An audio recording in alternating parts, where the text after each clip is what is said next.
Hi hello మామిడికాయ season వచ్చింది కదా, మరి మామిడికాయతో రెసిపీస్ చేయకపోతే ఎలా? ఒక మంచి మామిడికాయ మజ్జిగ చారు చేసుకుందాం, వచ్చేయండి. వినడానికి కొత్తగా ఉంది కదా, కానీ టేస్ట్ చాలా బాగుంటుంది, చేయడానికి కూడా ఎక్కువ టైం పట్టదు. ముందుగా మామిడికాయని చెక్కు తీసి చిన్న చిన్న ముక్కలుగా కట్ చేసుకొని మిక్సీ జార్లో వేసుకొని కొద్దిగా సాల్ట్, ఒక కప్పు వరకు పెరుగు వేసుకొని మెత్తగా గ్రైండ్ చేసుకోవాలి. మరీ మెత్తగా కాకుండా మామిడికాయ ముక్కలు అక్కడక్కడ ఉండేలాగా చూసుకోండి. తినేటప్పుడు ఆ మామిడికాయ ముక్కలు తగులుతూ టేస్ట్ అనేది చాలా బాగుంటుంది. ఇందులోకి ఇంకో కప్పు వరకు వాటర్ని యాడ్ చేసుకొని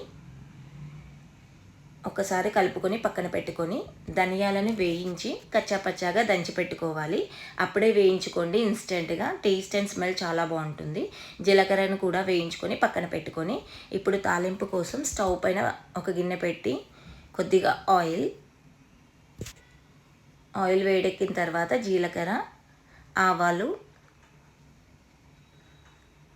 ఒక 3-4 ఎండుమిర్చి, కొద్దిగా ఇంగువ, 2 రెబ్బల కరివేపాకు, ఒక 2 పచ్చిమిర్చిని చిన్న చిన్న ముక్కలుగా కట్ చేసుకొని వేసుకొని మిక్సీ పట్టుకున్నాం కదా, ఈ మజ్జిగ చారులోకి కొద్దిగా కొత్తిమీర, ధనియాల పౌడర్, సాల్ట్ని వేసుకొని ఒకసారి బాగా కలుపుకొని ఈ తాలింపును ఈ చారులోకి యాడ్ చేసుకోవడమేనండి.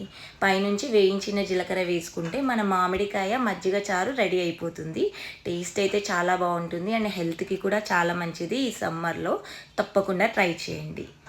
ఈ చారుని అన్నంలోకే కాదండో తాగడానికి కూడా చాలా బాగుంటుంది.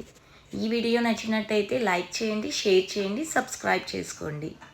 Thank you for watching. Bye.